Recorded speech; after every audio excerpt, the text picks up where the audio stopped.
Good morning students, this is your English literature class or English first class. In our previous class I was explaining you chapter number 3. It was still not completed, so take out your take out your English first books, page number 21. Page number 21. We have to start from the last third paragraph. White and agile.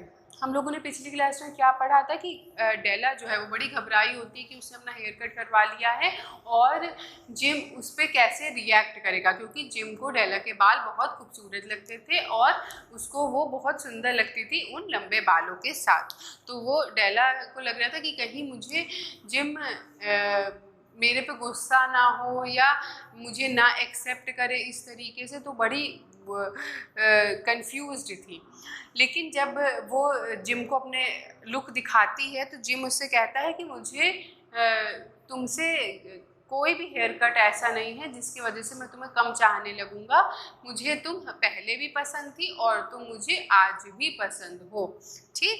लेकिन वो कहता है कि मैं तुम इतना surprised इसलिए हूँ क्योंकि मैं तुम्हारे लिए गिफ्ट लाया हूँ जिसको मैं चाहता हूँ कि तुम खोलो, तब तुमको पता चलेगा कि मैं इतना सरप्राइज्ड क्यों हूँ, ठीक है। तो अब डेला जो है वो गिफ्ट खोलने जा रही होती है। White and agile fingers tore at the string and paper. There was a delighted scream of joy and then a quick change to hysterical tears and wails, followed by Jim's soft words of comfort to Della. For there lay the sets of combs that Della had worshipped for long in a shop window. Beautiful combs, pure tortoise shell with jeweled rims, just the shade for her beautiful vanished hair. They were expensive, and her heart had yearned for them without the least hope of possession. And now they were hers, but the tresses that should have adorned them were gone.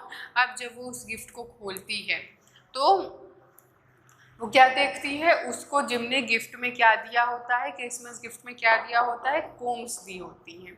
और वो कोम हमेशा डेला चाहती थी, उसने एक shop में देखे थे, वो बहुत सुंदर थे, उस पर स्टोन्स लगे हुए थे, शेल के बने हुए थे, और वो हमेशा उसको चाहती थी कि काश मेरे पास हो, लेकिन वो उनको खरीद नहीं पा रही थी क्योंकि वो बहुत एक्सपेंसिव थे।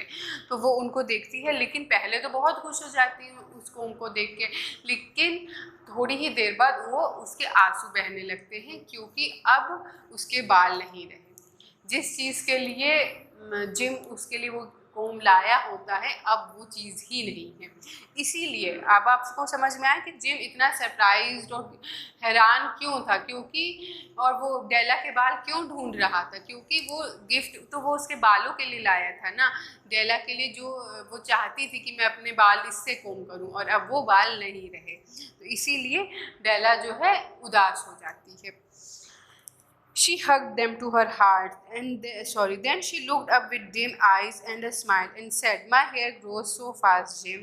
और वो उदास हो जाती है, और फिर लेकिन वो जिम से कहती है मेरे बाल बहुत जल्दी लंबे हो जाते हैं। ये ऐसा क्यों बार बार बोलती, वो ऐसा इसलिए बोलती क्योंकि वो जिम को निराश नहीं करना चाहती कि वो उसके लिए गिफ्ट लेकर आए और अब उसके बाल भी नहीं हैं, तो वो उसको निराश नहीं करना चाहती, वो उसको हौसला देना चाहती है कि मेरे बाल बहुत जल्दी लंबे हो जाते हैं और मैं इनको यूज़ करूँगी।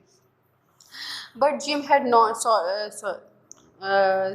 Come to page number 22. We have completed our page number 21. So now come to page number 22. But Jim had not yet seen his beautiful present. She held it out to him eagerly. Upon her open palm, the dull precious metal seeming to flash. Isn't it dandy, Jim? I hunted all over town to find it. You'll have to look at the time 100 times a day now. Give me your watch. I want to see how it looks on it. अब वो क्या है, अब gym ने लेकिन अभी तक अपना गिफ्ट नहीं खोला होता है, तो डेला उसे कहती है जिम से कि अब तुम अपना गिफ्ट भी खोलो।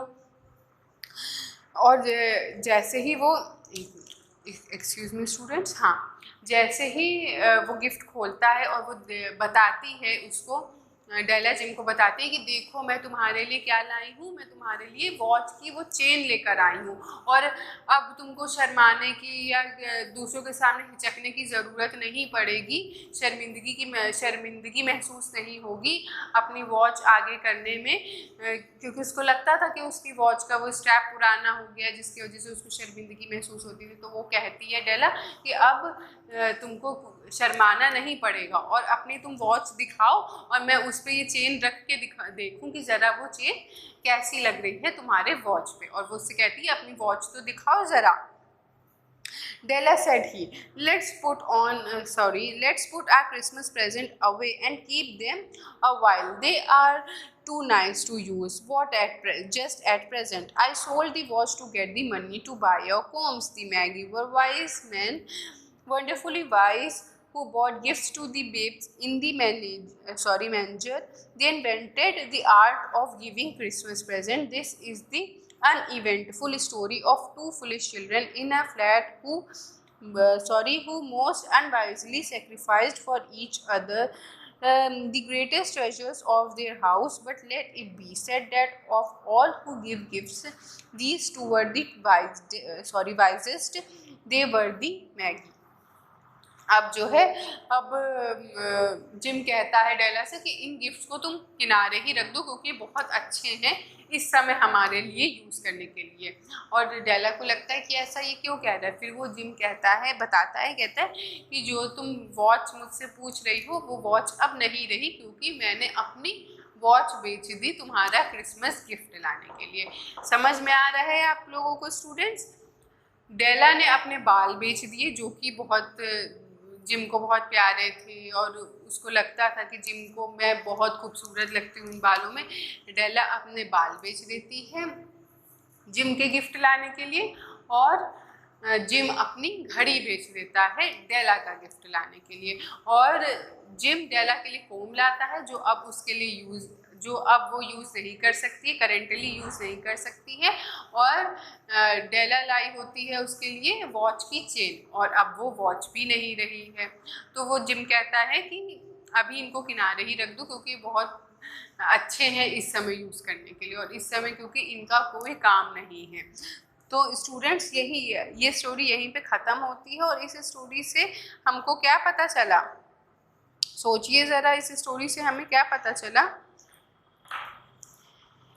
इससे हम लोगों को पता चला है कि किस तरीके से गिफ्ट्स के साथ फीलिंग्स भी अटैच होती है। हमको सिर्फ उस गिफ्ट का कॉस्ट नहीं देखना चाहिए, उसकी फीलिंग्स को भी देखना चाहिए और उसकी फीलिंग्स को भी समझना चाहिए।